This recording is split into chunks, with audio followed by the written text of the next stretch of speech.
Dalawa palagi yung sinasabi niya. Tomorrow will take care of itself.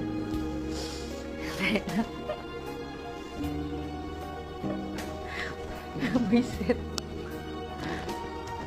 At yung there always time for everything.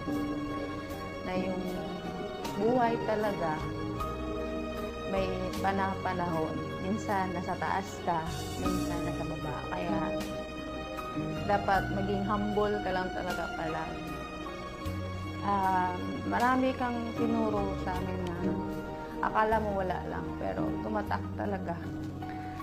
Na alam mo yung, palagi ko sinasabi, ikaw magiging, isa sa magiging highlight ng buhay ko. Thank you sa trust, sa pagbigay ng chance para mag-serve hindi lang sa iyo, pero sa Pilipinas. Well, PRRD was always a father figure, not only to me, but to all of us. My special story about this is that when I had a miscarriage, he was very considerate and he was very concerned, and he let me to take time to rest and recover from the incident. He also tried to comfort me with his words and positive perspective. So I really appreciate that. I'm really proud to have the honor to work with you as your aide.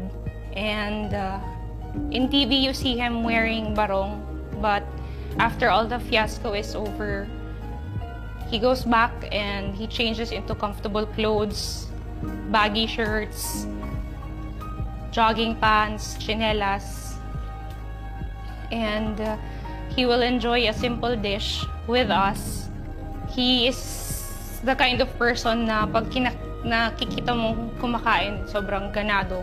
Kahit na yung ulam bulad, parang pati ikaw gaganahan kasi papaisip ka, parang sarap ng bulad, kakain na lang din ako.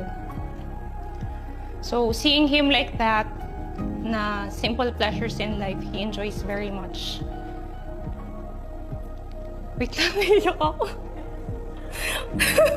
Visit! I will always remember all the lessons you've taught me throughout my career and for the rest of my life. Sa mga matagal nating pinagsamahan, sir, more than 5 years tayong magkasama. Nakita ko yung saya mo, yung hirap mo, yung mga tagumpay mo, syempre. Sana ma-enjoy mo pa yung life mo, na wala nang stress, wala nang lahat na ng gusto mong gawin, magagawa mo. Ako